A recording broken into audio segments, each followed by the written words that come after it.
Okay, hello everyone. Thank you so much for continuing my lectures. We discussed strings and then string formatting, lists, and then dictionaries, tuples, and other things. And we discussed about if-else conditions and then for-while loops. There are some certain operators which are very useful in these loops. So they do not fit in any category. So I'm going to list them here. Uh, so let's this lecture will focus on that. So for first of all we have this range. This range function allows you to quickly generate a list of integers, and this comes in handy a lot. So take a note of how to use it. There are three parameters you can pass: a start, stop, and step size. So let's see some example. So here this is start, this is end, and yeah, this is very handy command. So I'm gonna, when I use list range 0 to 11, so this makes it list, and I print it so it becomes a print. So let's just show you. So it goes from 0 to 10. So it is important to note that 11 is not included, so everything less than 11 is printed here. The second interesting point is the step size. So for example, let me uncomment it. So this is list 0 to 10 with a step size of 2. So let me just print it. Okay. Alright.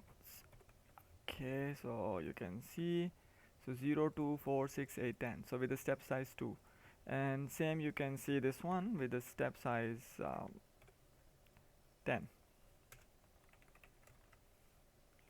And then alright, so 0, 10, 20, 30, and so on 100. So 2 points: start, end, and step size. It's very handy in many cases. Another important useful operator function in loops is enumerate. So we can use it for in this example. It will be more clear. So we start define index count 0 for letter in A B C D E. So all letters in A B C D E, print at index. This we know how to print it. Format index count here, and then letter here. So and then we increment the index count. So this is gonna count the index and letter also. So let's see. So at index 0 the letter is A, the index 1 the letter is B, and so on. So it is not only counting the number of letters but is also printing those letters. So this is enumerate.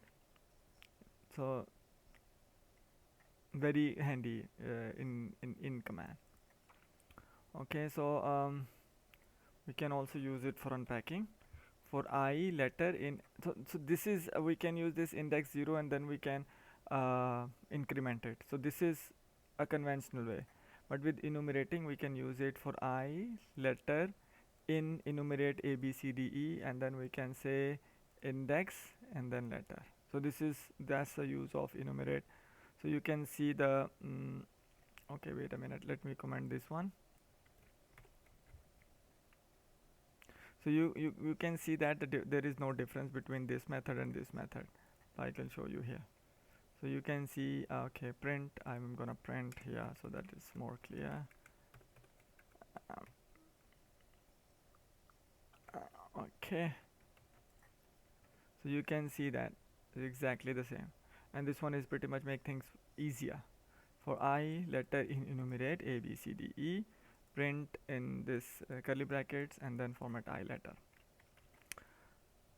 So yeah, this one is enumerate. uh, to a list, so we can list and enumerate. So let's see how it works. uh,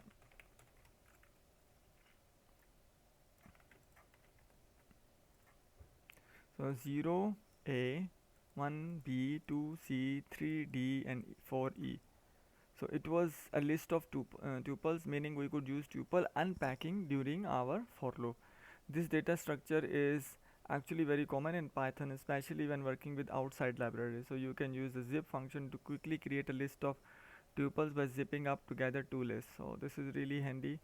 So my list 1 and then A B C D E, and then you can zip it. uh, so let's just do it.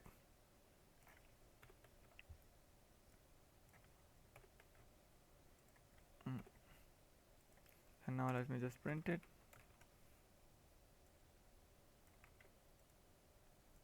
All right. So 1A, 2B, 3C, 4D, and 5E. So I created list 1 and list 2, and then I zipped it, and then I put it in a list, and now I'm printing it. So you can see that it's very handy in many other when we are using outside the libraries. So let me show you with an example in for loop.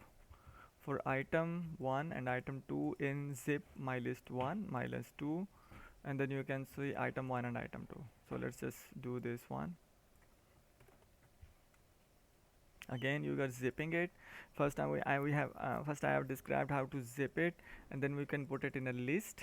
So now we are using the same method, which is here. Where is that?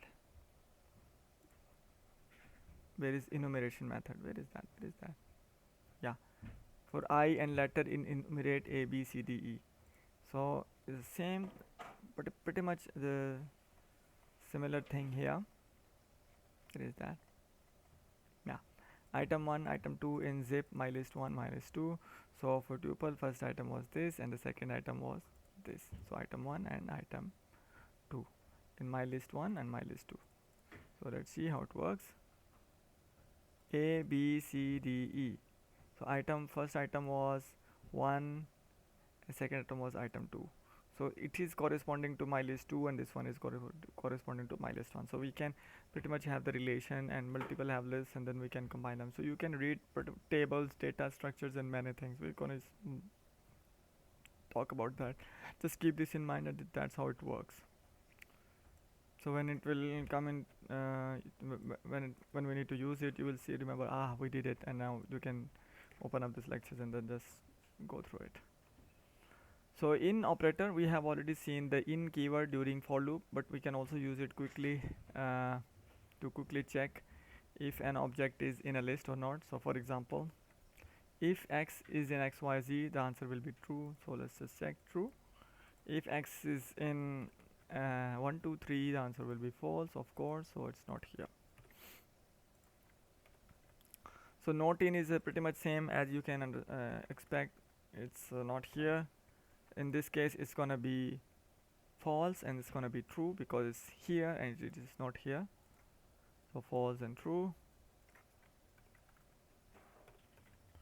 So min and max are also very handy function. You define the list and define the min, and it will give you the minimum, which is 10, and maximum is 100. So okay, I need to print it. All right. Okay, 10 and 100 as expected. And then we have some, random.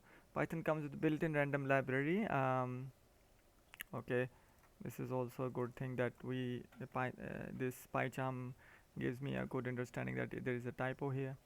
So there are a lot of functions included in random library.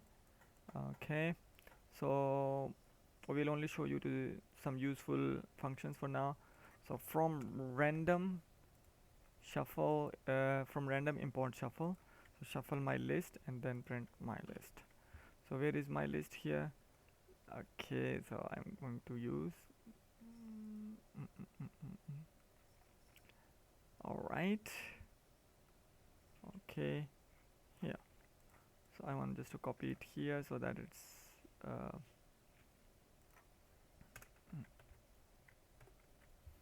okay, so you're gonna see the 10 20 30, and it's gonna shuffle it. Let's see how it shuffles. So 30 10 40, so it's gonna shuffle. Okay, so and then we can also use let me just comment it. From random import random integer, so it's gonna generate some random integer in the range of a to b, including both endpoints. So 0 and 100 are both included. Okay, I need to print it. Right,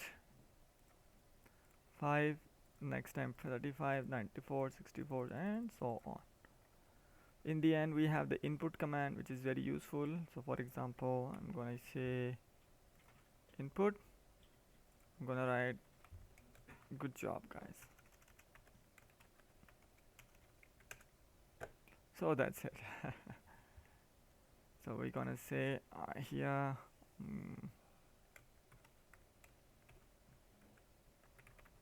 print again. So I'm gonna print good job. So thank you so much for having me on this lecture. All right. So next I'm going to talk about some methods and functions, how to generate own functions and methods for to use it in a main file. So let's continue. Thank you.